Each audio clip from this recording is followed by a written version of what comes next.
Okay, dear colleagues, it's 8 o'clock. Our webinar will start now, and I'm very happy to have that webinar as moderator with you this evening. We want to talk about one of my favorite subjects. I have doing a lot of research and my academic career with mini bypass systems, and I know that both speakers from today very well. I'm very happy to have Professor Kyriakos Anastasias is here. He is the founder and of the MIACTIS Society, and very engaged in that project and bring it forward. And he's a good friend of mine. He asked me for a paper. Again, I guess 10 years ago, I sent it to him, and then a friendship starts. And it's very nice to have you here. You will speak for mini bypass you have the pro talk, and Philip D. Sommer, and all of you know him. Professor Sommer is our chairman of the European Board of Cardiovascular Perfusion. And I know, and I will say that before, he is not against mini bypass. I know that, but he is I guess, and I know he's a good discussant to bring topics up to discuss why we should or why we should not use mini bypass. And I hope that we have a good discussion this night. And the plan is that we have presentations for half an hour, 15 minutes from each of you. You can take a little bit longer, it's no problem. And after that, we have then a discussion with you. And I would motivate all of you colleagues, please send questions in to Q&A, that we have a good discussion between us afterwards. I would briefly give the word to my both speakers, and after that we will start with the first presentation of Kyriakos Anastasias. Just for you to say something, colleagues. Hello all from my side. I'm really glad that I joined the society.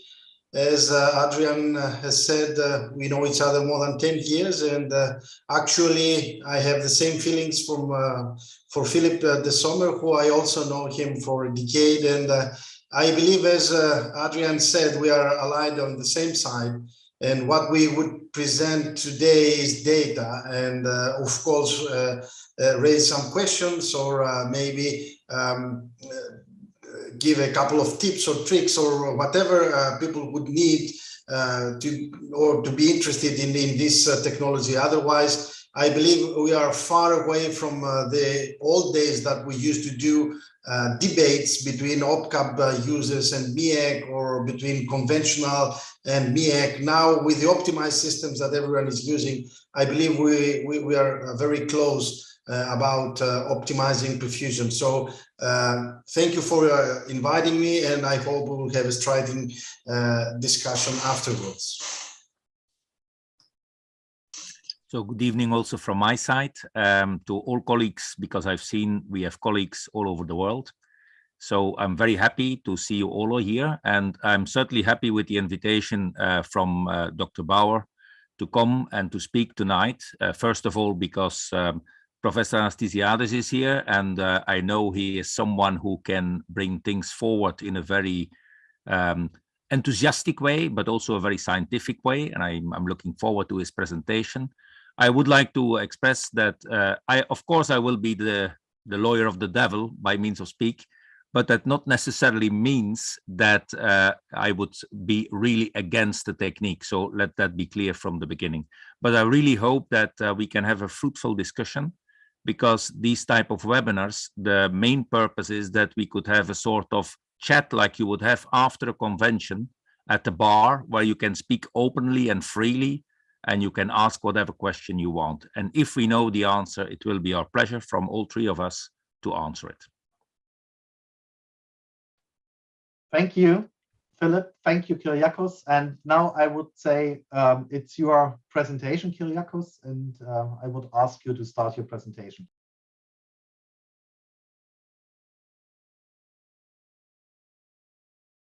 So I hope you can see my slides.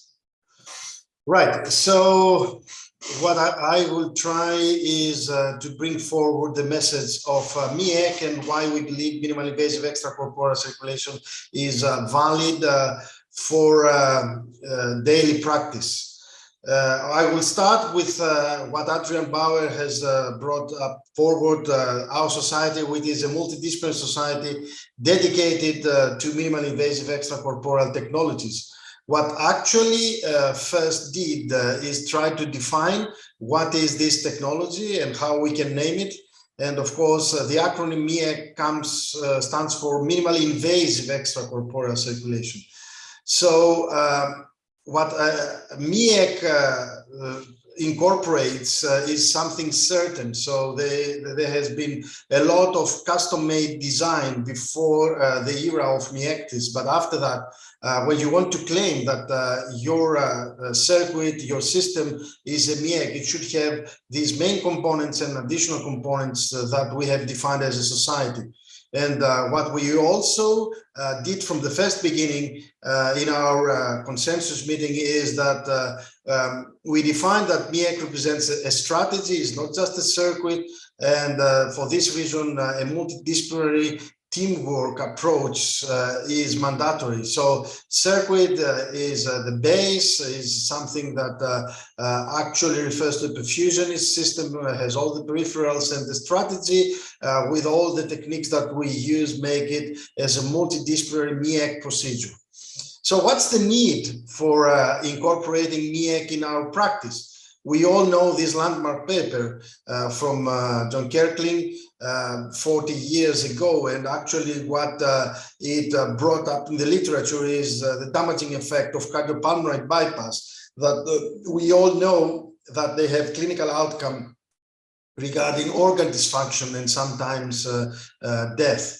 So what the societies tried over the years after this a paper was distributed in the literature is trying to find ways to minimize this adverse outcomes, this MACE. And what has been advocated from early 90s is the off-pump CABG, the off-CAB surgery regarding coronary artery bypass grafting. And when you see here, the major effect of this off-CAB was the less inflammation that it causes. However, OPCAB actually had problems regarding preserving the perfusion throughout the case, especially in unexperienced surgeons, because of significant fluctuation in patients' hemodynamics. And why was that? That was because of the right ventricular function, which was not preserved. And as you see here in this echo, this is when the heart is actually like down in the pericardium. And when you lift the heart or doing any maneuvers, you squeeze the right ventricle, the interventricular septum is moved and eliminates the actual filling volume of the heart. And that's why there is a problem when you are doing all the maneuvers in OPCAB, especially when you are vigorous. And that's why there was a need for an assist during beating heart, and mini bypass was introduced as a concept at those years.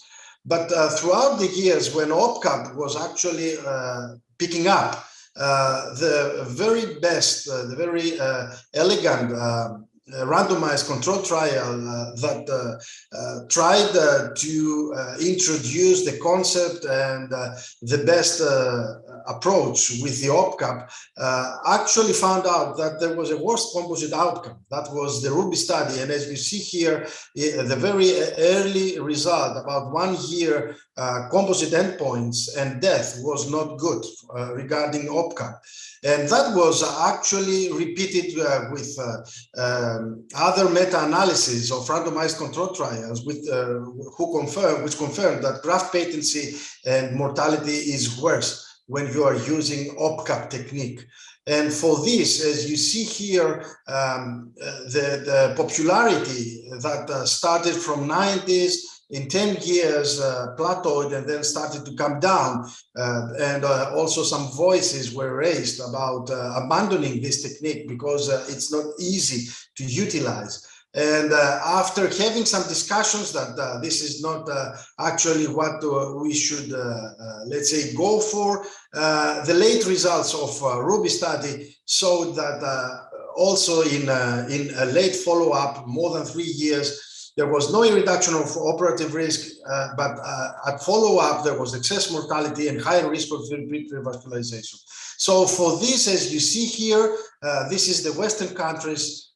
It's less than 20% everywhere. The percentage of OPCAP, where in developing countries, as you see, it's much more, let's say, popular. And the problem there is, as you all know, the consumables and the expensive material for a CPB that can be avoided with OPCAP. So it's not optimal perfusion, but it's something, it's a necessity, something that gives them the incentive to go on and do a lot of cases. While here, as you see, the problem is we have very, very limited penetration. And I should say from the beginning, even though this is data coming from the industry, lately MIEC in Europe is exceeding far more the OPCAP use. It's more than 20%. It reaches to 25%. So this is something really significant to take under account. Now, what's the need? What's the need for this? Since the recent advancements in cardiac surgery actually rendered it as a routine surgery. So going and study the annual report of the STS database, which is the biggest cardiac database, and represents the real world, because as you see here, it comes from hundreds of thousands of patients every year. The MACE, the adverse outcome, is 1 out of 5 patients in cardiac surgery, and that comes mainly from combined procedures. So you shouldn't say that cardiac surgery is routine, because actually 1 out of 5 of our patients, they suffer from an event, and this is something not good. Especially in the digital and years and artificial intelligence years. So how things have started is actually reflected in these slides, when you can see that ECLS technology that emerged in the 80s actually opted for research regarding closed circuit, centrifugal pump, heparin bonding circuits, and short tubing. And that was actually the base for developing late 90s, the mini bypass. These 6 major technology advancements are what have been incorporated in the same circuit, in the same system that is a MIEC system. And throughout these years, when MIEC has been introduced into the literature as mini bypass or miniaturized bypass, then the CPB actually was abandoned from most of the developed countries, and they opted for optimized extracorporeal circulation, which is called OPEC. So OPEC actually incorporates these 4 main pillars from MIEC. And the thing is that it cannot accommodate closed and systems and the elimination of cardiotomy suction, which is something significant, because this gives a lot of potential to the system by eliminating blood-air interaction and set blood redirection into the system. And that has a very significant input to the results of MIEC, as we will see. So actually the need was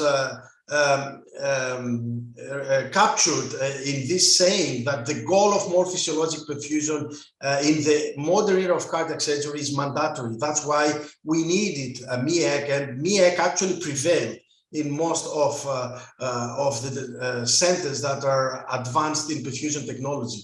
Why is that? Let's go and review the evidence-based medicine. This is our position paper that stands for more than 5 years now from MIECTIS, and actually we are about to publish the focus update.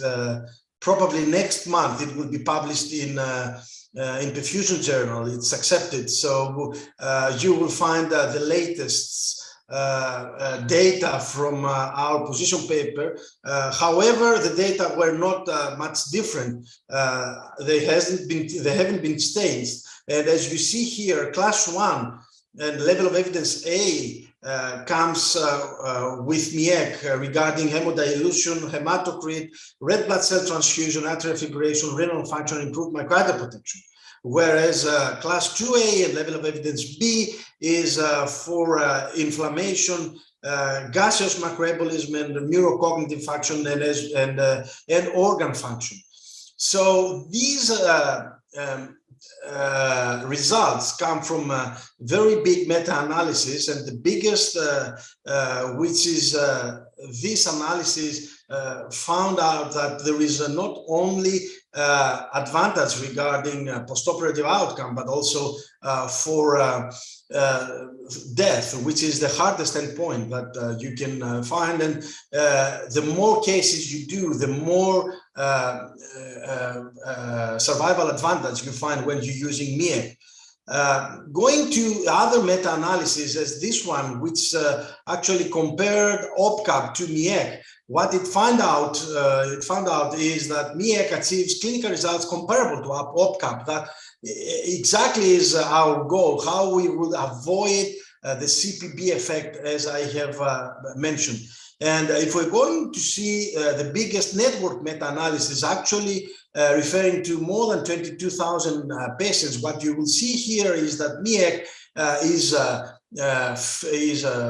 better from OPCAP and conventional CPB regarding mortality and all the hard endpoints regarding MACE. And don't forget that MEACs offer potential for complete vascularization, whereas OPCAP is really a challenge for inexperienced surgeons.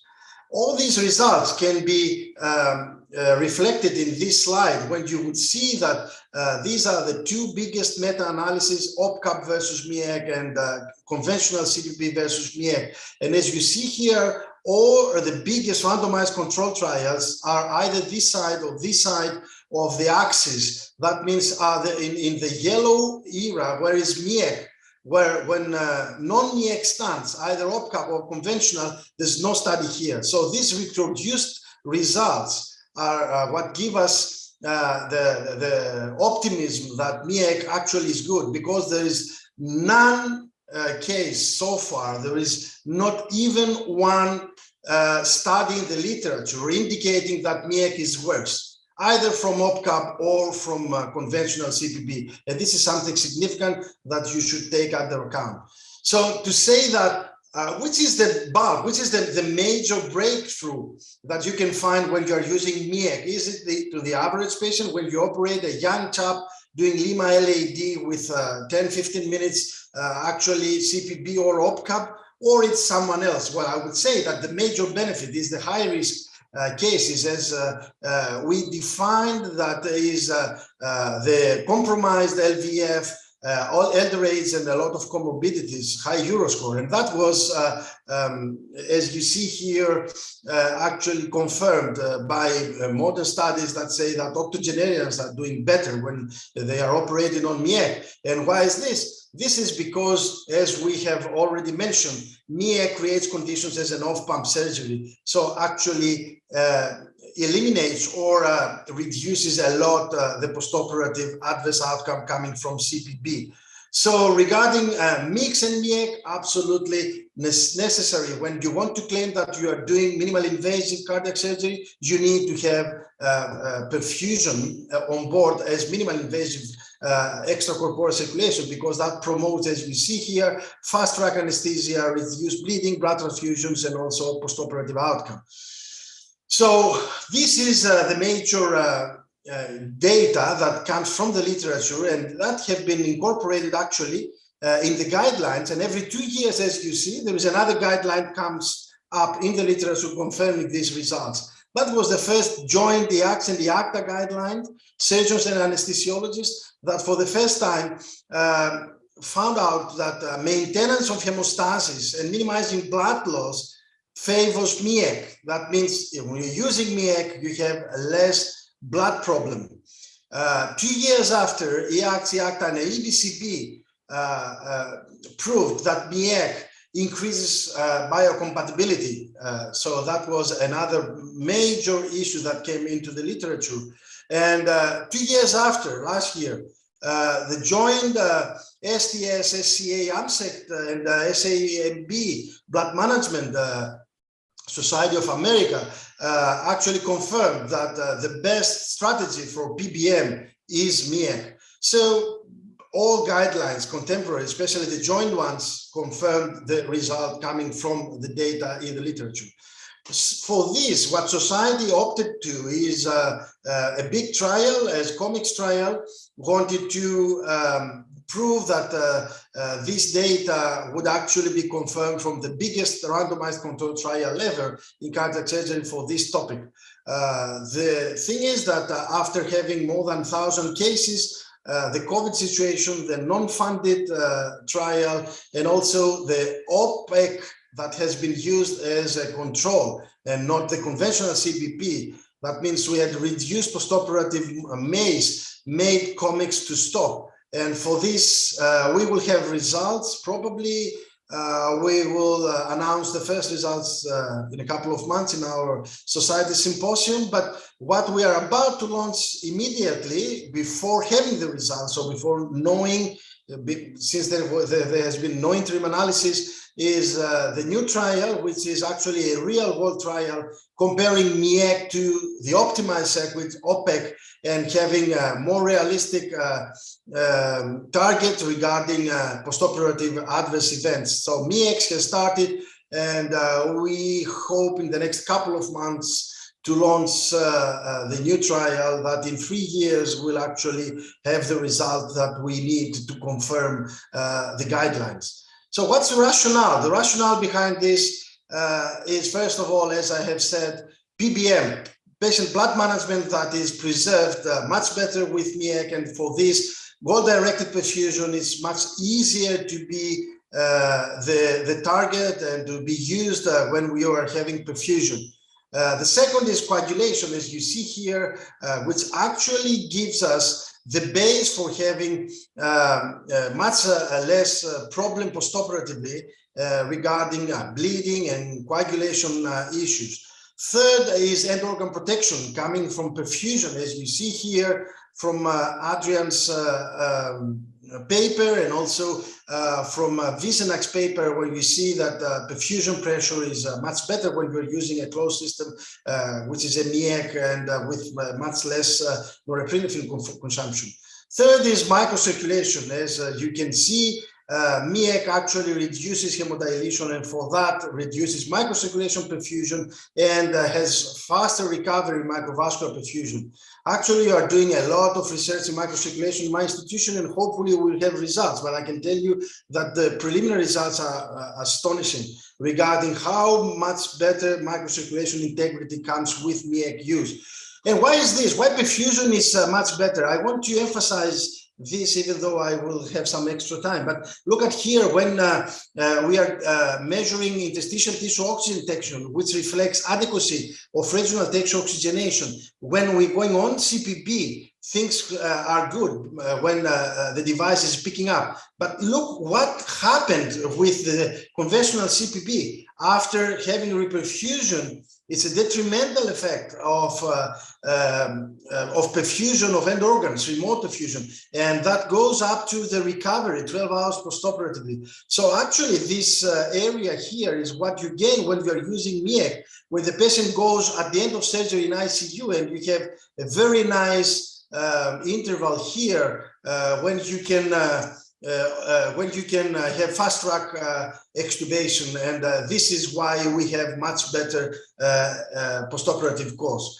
So if we going and see regarding NIRS, as we advocate as a tool for measuring index organ with a brain, look here how this is captured by NIRS. This is the conventional CPP with hemodilution and the problem in perfusion. Here in tissue perfusion, look the fluctuations with the OPCAP regarding all the maneuvers of the heart, and look how stable is the remote perfusion when you are using the CPB. And this is actually reflecting in our papers regarding neuroprotection and quality of life, as you see here, both physical and mental postoperative when you are using MEAC.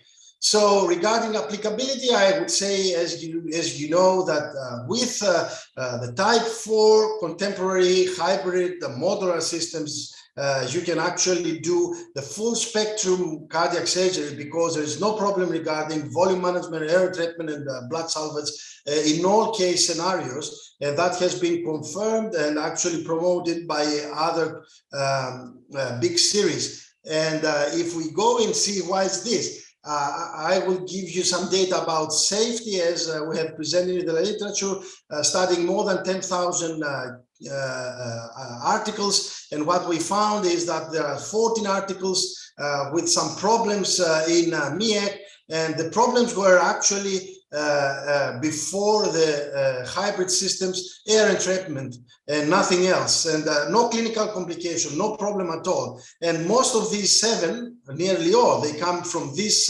paper. They refer this paper from Laureate, which actually is type 1 circuit, not even a bubble trap there. So it's historical and has nothing to do with contemporary use. But if you go and see what's going on in the literature lately, it's just conversion. So no clinical consequence, and conversion is here. Here is a type 3 system, and when you actually connect the standby component, you render it as an OPEC, an optimized system. You just lose the closed system and the elimination of shed blood redirection. So with this analysis, what we found out is that there's less than 6% actual conversion to OPEC when you are using hybrid system and have full spectrum cardiac surgery, and this is not for more than 40% of CPB time. So actually something very diminutive instead of using conventional system throughout your case. So to conclude, there was an open question coming from the old guys that studied early 2000, the mini systems. What is MIEC? Is an evolution or a revolution?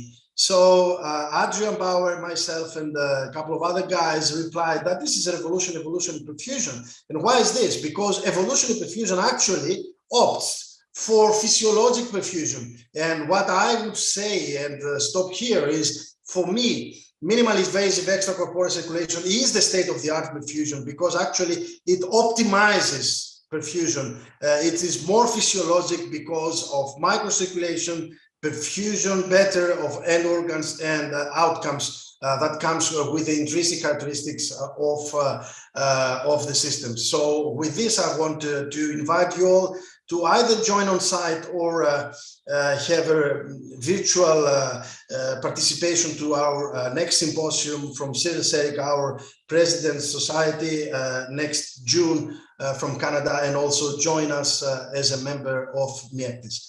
Thank you for hearing, and I'm sorry, Adrian, that I've been a bit late. You let me do that. Very good. Thank you very much, Kyriakos. You have to unmute. You have to unmute. Sorry. Okay. Thank you very much. That's the presentation. What I expect from you, and you bring the whole picture in. And now we know why the MIEC system is a good choice for perfusionists, and that's a development. And I'm very excited now to hear Philip to discuss or to give his talk, and then after that we will discuss the questions with the audience. Thank you. So thank you, Adrian, for the introduction. Of course, when you hear the first presentation, I should stop and just say, let's all change towards a mini CPB. But I think there are some points that can be addressed. I have no disclosures to make with respect to this presentation, but the first is conventional system. Everything starts that we actually often are comparing apples with something else, but certainly not with other apples. And one of the reasons is that what we call conventional extracorporeal circuits are systems that come originally from the 50s and the 60s with priming volumes of several liters, which then went down to 2.5 liters, 2 liters, 1 liter 700, and that was an evolution over time.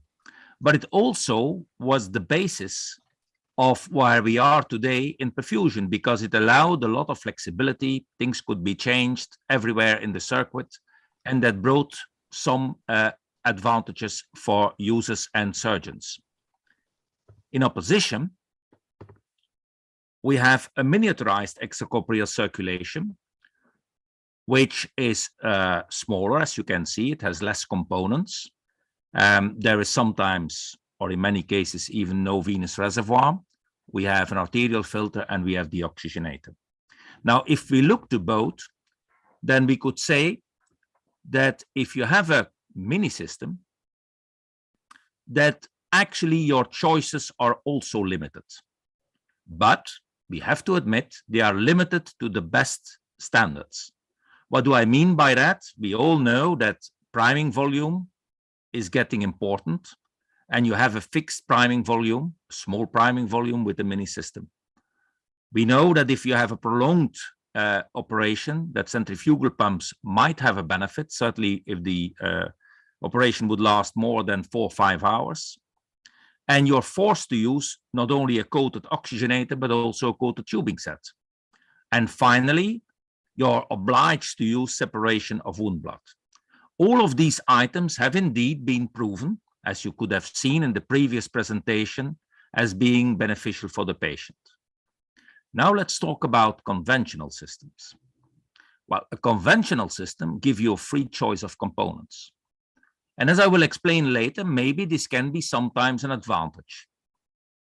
A certain disadvantage is that you have variable priming volumes, but we have to be very careful to put too much of emphasis on that, because 2000 milliliters or 1700 milliliters, at least in Europe, are getting extremely rare also in conventional systems. So we have to be careful that conventional system and what Professor Anastasiades was calling an optimized conventional system, is that still a conventional system? It's a big question. And it makes it very difficult because on one hand, on the left side of these points, we compare something which is almost always the same against something which has a huge variability. And that means that maybe of this variability, we see sometimes differences which are biased because there are many cases, for example, in a center which are still using quite high volumes. So this is an open question. In a conventional system, you also have the choice to go for centrifugal or roller pump. Coated oxygenators are obliged, I believe now, everywhere in the world, because I do not believe that there are still uncoated oxygenators available. And you have very different options to treat wound blood. Now, because you work with a very standardized system, it makes sense that you find the best possible solutions for the patient and that you can prove outcome benefits. And I was very pleased to see that Professor Anastasiades was also mentioning that probably the study, the comic study, should also be done against the optimized ECC, because then we are going to compare much better apples with apples. So it will be very interesting to see if we can still find the differences which have been and will be published based on the data, because I understood they will be published in a few months, of what was against the conventional system, but then the conventional system with relatively high priming volumes. Now, what is against it? Well, one of the reasons is that if you want to do MEAC, you need really a special education. It's very difficult if you would do that as a junior in a center which has never done it before. And that means that it's not only the perfusionist, but it also will ask some education for the anesthesiologist and even the surgeon. Because if one of those three team members is not aware of what are the limitations and the benefits of MEAC, you can create a very dangerous situation. Because if you have no reservoir, for example, in type 1 or type 2, it could be very difficult to control in patients with a severe atherosclerosis, the pressure and volume, because they will not react as smoothly on drugs than a patient who has, for example, a more normal vasculature. The first system was indeed called dangerous. And I would agree with that, but that system doesn't exist anymore, as was also mentioned by the previous speaker. It was a system without any safety or almost no safety inside. And today, I think that we can certainly not defend. But as the conventional system evolved from a system from the 60s of last century to today, this also happened, of course, for the MEAC system. And they were aware of the fact that there was a risk for air emboli, that there was a problem with volume control in some patients, and that there might be an important loss of plasma and platelets when severe bleeding was present and cell salvage needed to be used.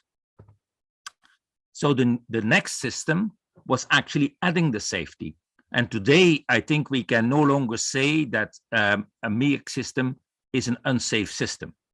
It is a system that needs attention of a perfusionist, like every system, I would say, but it has also the safety features which would be advocated by every guideline worldwide. However, also that system, even if you put in the safety, had some disadvantages, and that would have been volume control. And for that reason, it was very nice that you also have now the possibility to have an expansion bag, so you can play with volume in patients where you don't have it. But the question then is, why make it so difficult if we can also do that in an open system? But I a little bit disagree with Professor Anastasiadis saying that conventional systems are open systems. This is for sure not true, because since the early 70s in the Benelux area in Europe, 50 to 60% of all procedures are done closed. So we have to be careful again that we compare apples against apples. And then there was a further evolution, because if you want to do some open procedures, sometimes you really need an open cardiotomy or an other open reservoir in order to improve the surgery and make it possible for a surgeon to have a bloodless field and to play at the same time with volume. So actually what we see is not only the choice between different systems, as was shown by the previous speaker, but we also see that there is an increase in the complexity of the system, depending on what will be your surgeon. Of course, you can also say that this is then also true for the surgery, because they will be used in the more complex surgery. I mentioned already a few times, can we really say that we are comparing apples against apples? This is, for example, a paper where you can see the volumes. But these volumes are each time the oxygenator. You have eventually, if you put some additional filter in there, what would be the volume? But what is not mentioned in any of these examples, where is the tubing? And the tubing, of course, need to be filled with priming, and that could be on average 250 mLs. Can you do that with a conventional system? Of course you can do that. This is the paper from '98, where they already described that you can easily do a complete wrapping by just taking first to the arterial line, you fill everything, filter included, which will now be included in the oxygenator today, and then you bring the fluid in a collection bag. Then the next step would be to go from the filter to the venous reservoir and to empty the venous reservoir and fill it with blood. And then finally, you could do the same with the venous line. So is this an optimized ECC? Is this a conventional ECC? Or was this maybe a predecessor of a mini system? I don't know. It's up to you to make the final decision. But what we can say is that if you look to the impact of this technique, you can bring down the whole circuit also as low as, for example, 750 mLs. So again, if we make the comparison, we have to be careful that we are not just saying it is because we have all the standardization, we go for the best possible technique, but you are a little bit more limited in what you can do as flexibility. And then where is the volume? Because we should not forget that it's the oxygenator today there are no large prime volumes anymore on the market. So that's not the big deal. If you look to the reservoirs, luckily they have been optimized. And nowadays we have a few companies who really have very performant open reservoirs with very low GME generation and a very low holdup. And if you look then at what would be the volumes in there, well, that's what you actually would see, that the overall impact is the combination of all these factors, and that would be in total 400 mLs. And this is a conventional oxygenator. So if we add then the lines, again, we are pretty close to what is a MEAC system, but we still have all the low education level or lower education level and flexibility of a conventional system. Haematocrit, it was mentioned. That's a very important point. I'm the first to say that, because if we can do that, we have a better microcirculation, we have a higher hemodynamic stability in the patient, we have a faster recovery. There is no doubt about it. But we also have to be honest.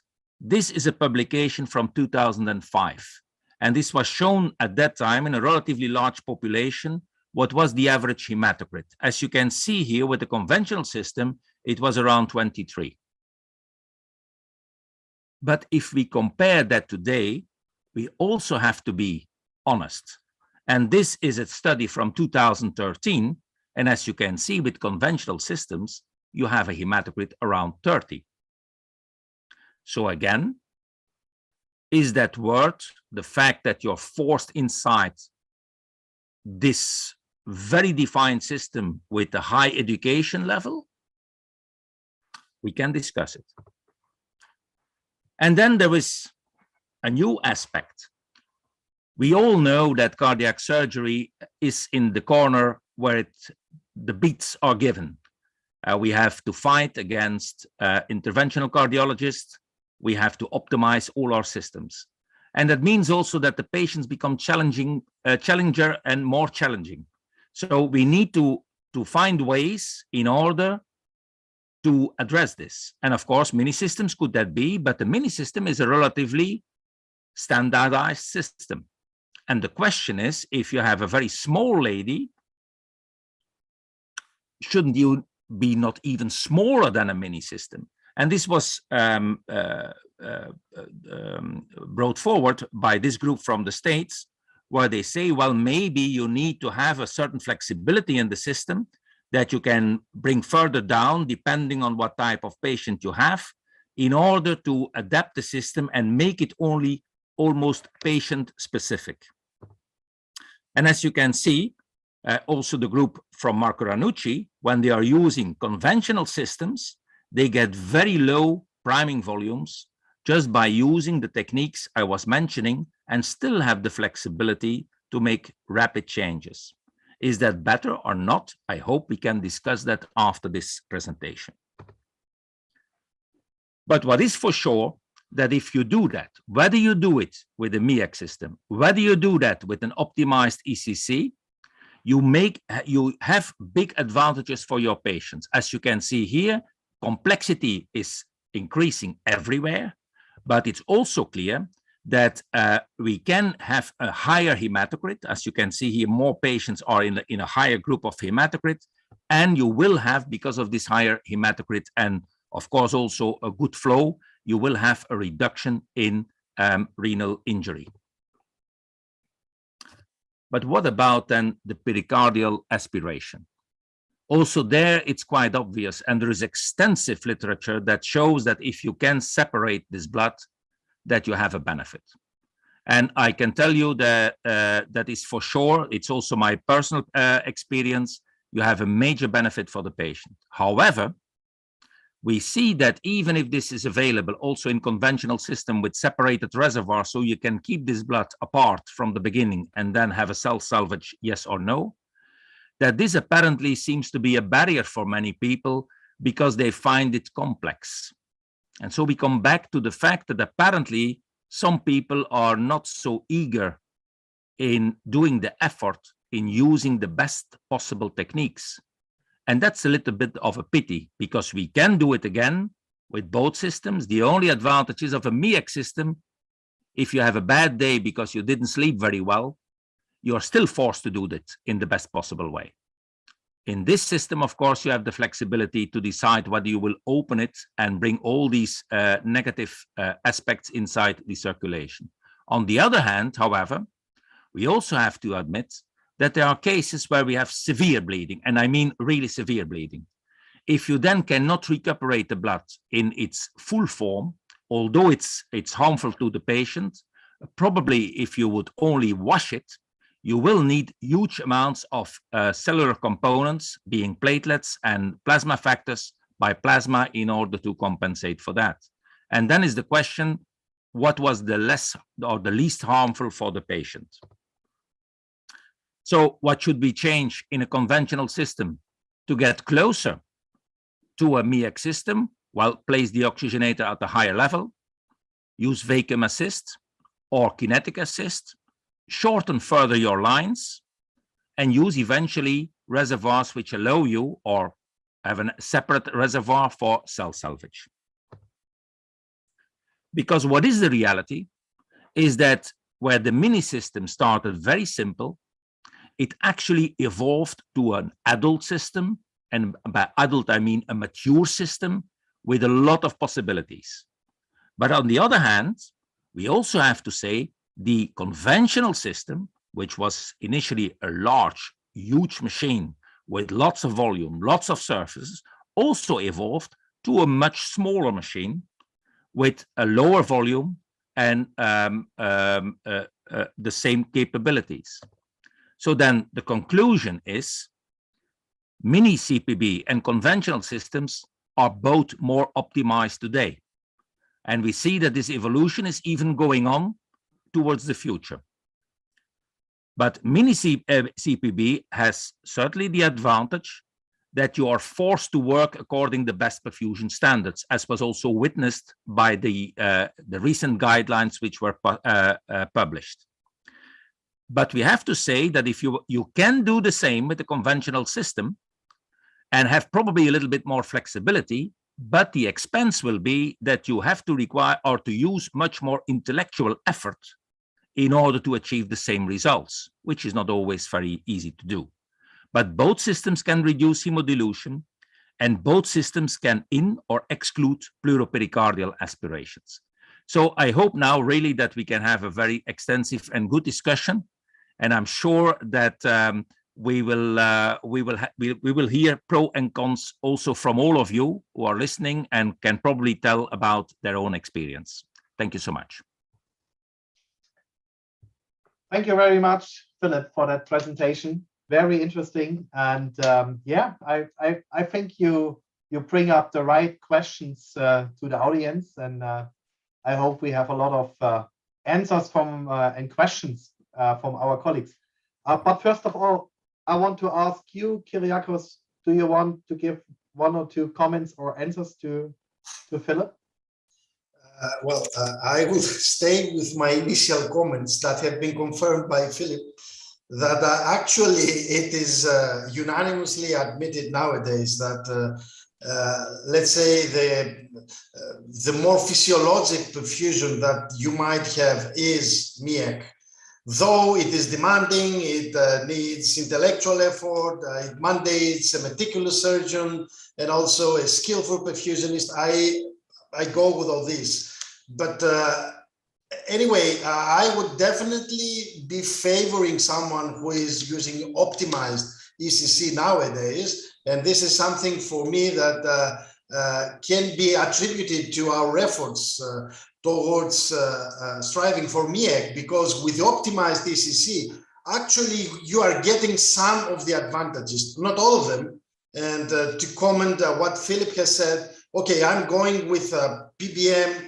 I'm with him regarding shed blood handling, but don't forget about bleeding, coagulation disorders, inflammation, and all these effects that comes with microcirculation damage and remote end organ hypoperfusion when you are not using MEAC. So, okay, I would compromise my needs if I cannot have a very thorough team towards a MEAC program, because that needs a stepwise approach before launching a program. So OPEC would be a very nice, let's say, initiative. But if you want the ultimate, you should go for MEAC. That's my comment. Yes, Philip, you say once, you say in a center, a junior doing MEAC in a center without any experience before, that's a bad combination. I'm absolutely agree. But on the other hand, if you have a junior in an experience center, and that's in our center the case, then you can go also with the student directly to MEAC procedure. So if you have all that safety features in it, venous bubble trap and so on, then it's almost the same to learn on a MEAC system than to learn on a conventional system. It's different. The approach is different. And interestingly, even the young guys came with open minds and adapted more easily than the older ones coming from a conventional system and then going to a mini system. So this is one thing what came to my head when I hear what you say. There is no doubt about that, Adrian, but what I meant was if you have done the combination with especially an anesthesiologist who is not used it, and he already gives 1 or 2 liters during induction, then it becomes, even for an experienced MEAC perfusionist, not so easy to do a good conduction, and also to keep the surgeon satisfied that he has the best possible view and that there will be no too much blood or a backflow inside the system. And I fully agree, if you can come as a new member, whether it would be a surgeon, whether it would be an anesthesiologist, whether it would be a perfusionist, in an environment which is used to that, then I agree that you can adapt it very fast. Yeah. But you may not forget that in many centers, this is not the case. And then I would personally say, if you want to do that in a safe way, maybe start with optimizing your system, see if you can find the funding or the possibility to go to a center which is already using it in your neighborhood, and then have a training for a few days so you can see to all the little details, because you can read as many papers as you want, but the proof of the pudding is the eating. I mean by that, you have to see all the small details. And people often forget that. They think, well, it's just making small and no reservoir and that's it. No, it's a little bit more than that. And there I would say it's important that that you can do that in an environment which allows you to see all the tips and tricks. Absolutely. I absolutely agree what you say. We have done it in the same way. We start with one team, and team means the surgeons, the anesthetists, and also the nurses. And then we go to an experience center, and then we started in our center together with the experienced colleagues. And then it was growing a little bit a plant, and then it's growing up. And I would recommend the same to the colleagues. If you start with a mini system, don't make the mistake just to have a mini system in your center and say, okay, in theater number 2, we start tomorrow. And nobody is involved. That's the completely wrong way. You need all the people behind you. That's true, but I also believe that we have to keep in mind that if you do not have the possibility to do that, or there is no immediate in the neighborhood a center where you can do that, that it should not mean that you stay with the old idea of conventional ECC.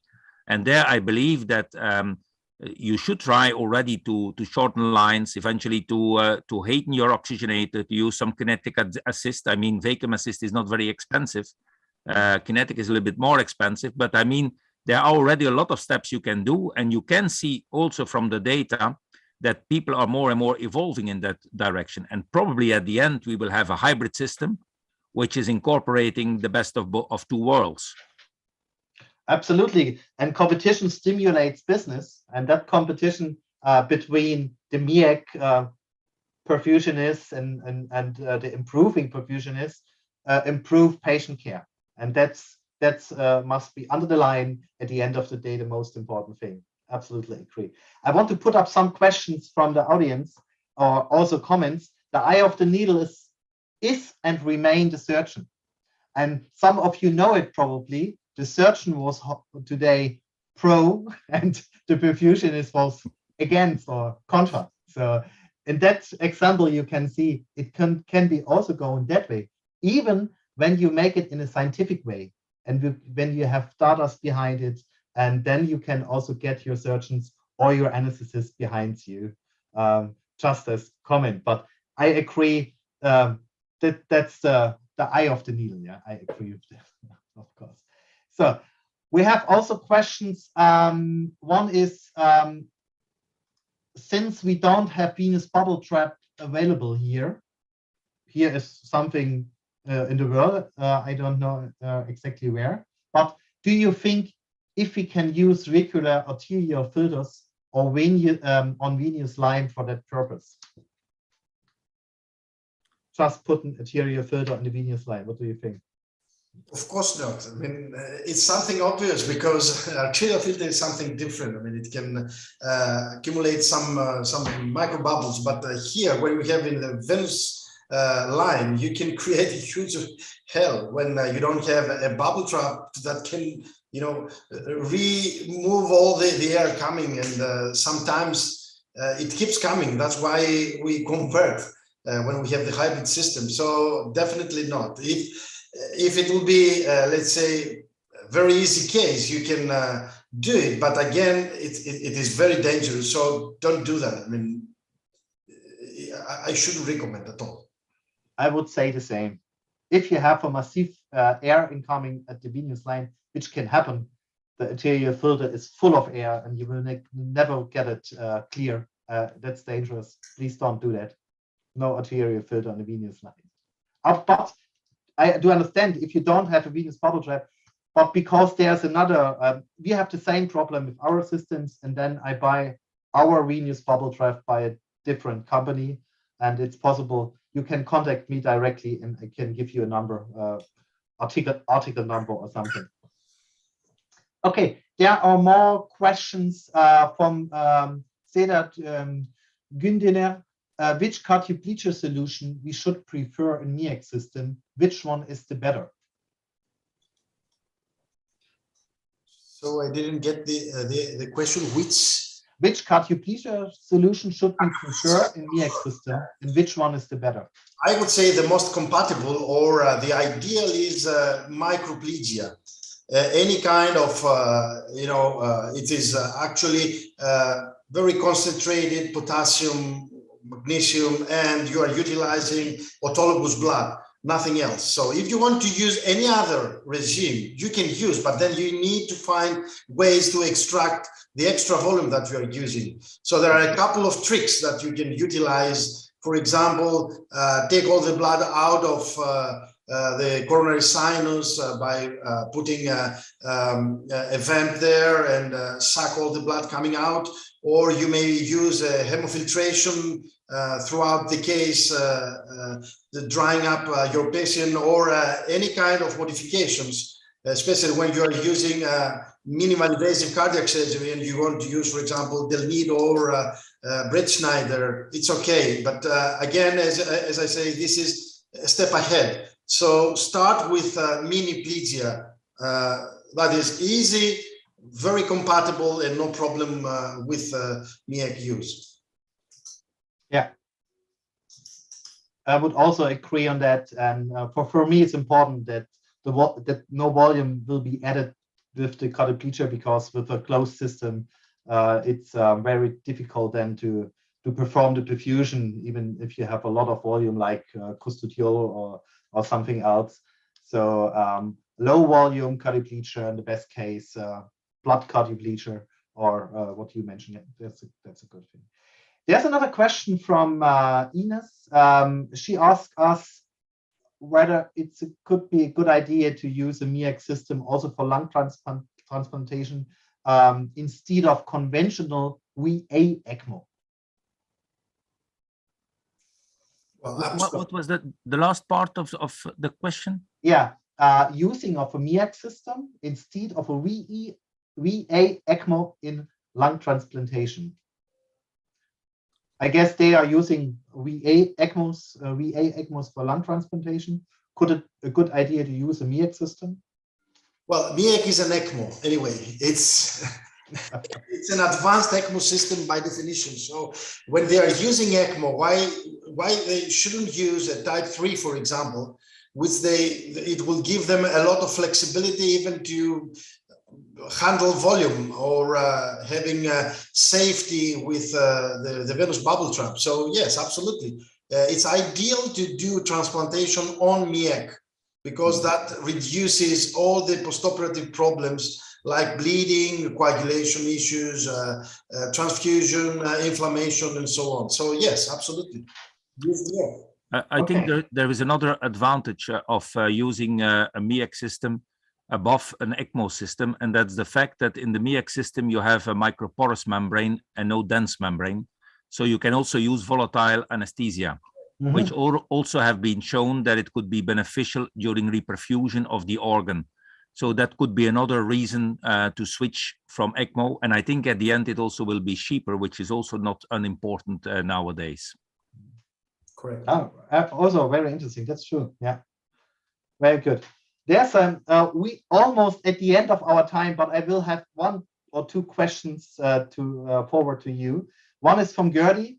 Gerdy asked you, Kyriakos, if DO2I and indexed flow is part of the outcome parameters of the new COMEX trial. Often I see compromises on that level when MEAC used. Well, it's measured. I mean, I believe that most centers nowadays, especially the perfusion specialized centers, they are using GDP by definition. I mean, don't believe someone still goes with perfusion pressure and the cardiac output anymore. So GDP absolutely is the base for having optimal perfusion, and we are measuring it to MEACs. But this is not our outcome. It's something that is measured and it will be reported. Yeah, okay, there are a lot of questions, but we're running out of time, unfortunately. I would say one thing. I copy that in a file and send it to you, and perhaps you can give 1 or 2 answers back. That could be one way to do it. Thank you very much. It was very interesting, Philip. Excellent presentation, Kyriakos, the same.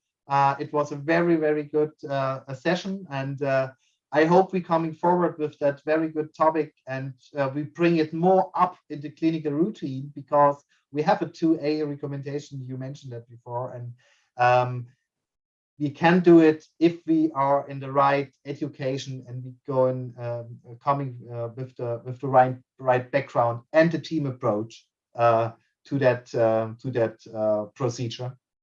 And yeah.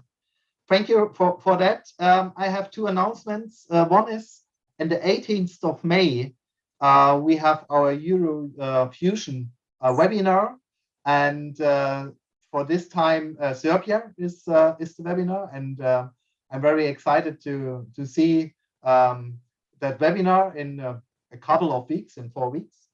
And don't forget to go to the ECOPAD meeting. It's in the 8th of October. It's again a Saturday, so we hope that helps you to come, because last year it was under the week, and now we go back to the weekend. That also we perfusionists have the possibility to come to the EACTA, ELCTS, and the ECOPAD meeting. Yeah, thank you, Marco, and thank you, Gary. You sit behind and manage everything, and thank you both, my friends, Philip and Kyriakos, and all of you. Have a nice evening. Thank you. Bye.